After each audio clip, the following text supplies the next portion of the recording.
Assalamu alaikum. Welcome to our lecture 17, where we'll be studying a new chapter naming Efficient Capital Market, Unlocking the Information Efficiency, where we'll learn about some very interesting topics. So without wasting any time, let's move on to our table of contents, where we will learn about capital market overview. Following that, efficient capital market, then the necessities of efficient capital market, the forms of efficient capital market, some efficient capital market theories, and finally we'll learn about some empirical evidences and criticisms of this efficient capital market theories. So let's start with our capital market overview. Capital markets are very crucial components of a country's financial system, right? So we were discussing about the crucial component of financial system, which facilitates the buying and selling of various financial instruments. Investors and businesses rely on these markets to make informed financial decisions, and governments often use them to raise capital for public projects and initiatives.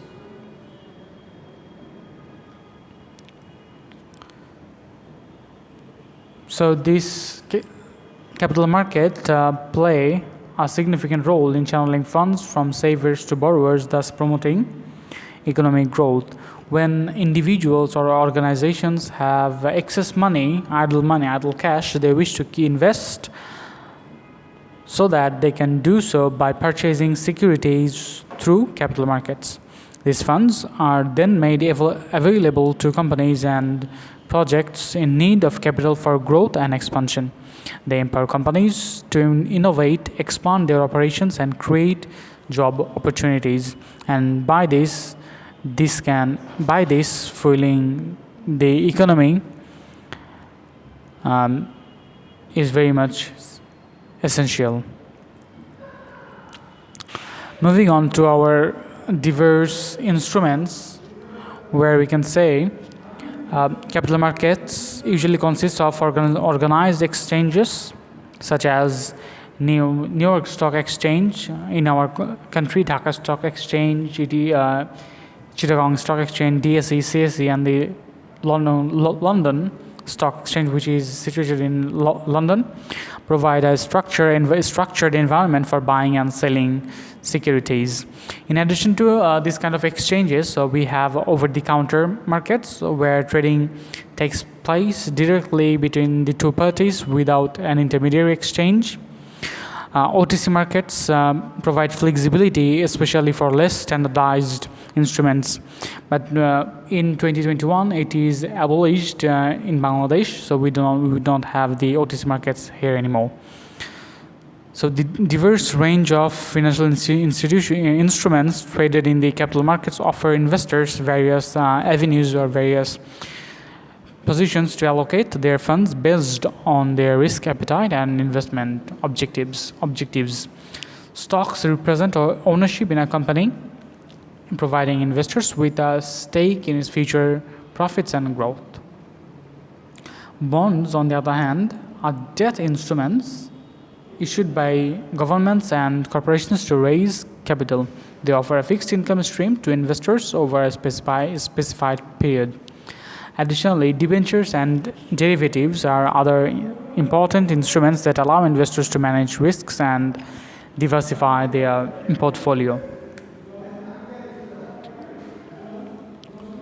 Moving on to our next topic is the efficient capital market.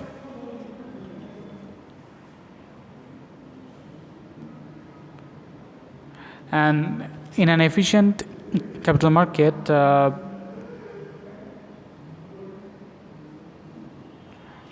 the information is swiftly incorporated into security prices. Whenever new data or news about a company or the economy is released, it is reflected in the market price. without any delay. According to the efficient market hypothesis, stock prices follow a random walk pattern, meaning that they move randomly and unpredictably in response to new information. The degree of efficiency in real-world capital markets can vary. While some markets may exhibit a high level of efficiency, others might be less efficient, allowing some investors to capitalize on mispriced securities. So, what are the necessities of this efficient capital market?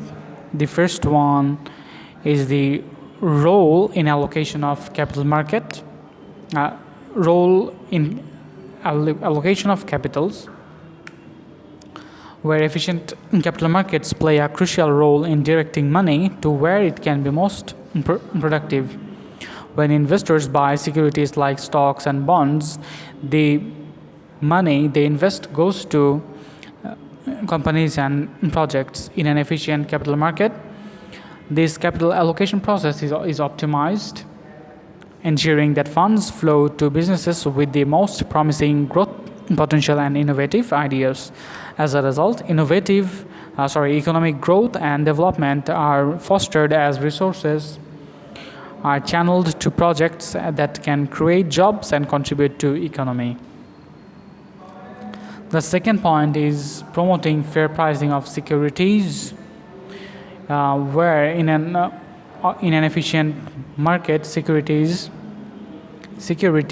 like stocks and bonds are priced accurately, reflecting their true worth, meaning that the investors pay a fair price that aligns with the actual value of the asset.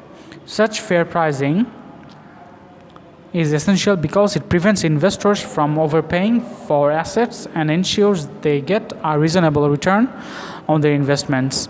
It also encourages transparency and trust in the financial markets, as investors can rely on the market's ability to fairly value assets.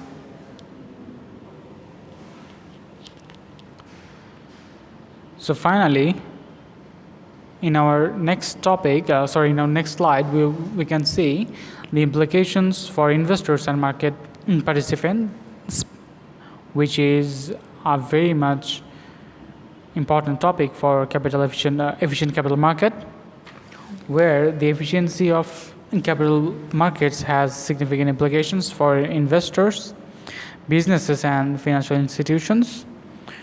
For investors, an efficient capital market means that all available information about securities is quickly reflected in their prices. This makes it challenging for investors to consistently beat the market based on publicly available information alone.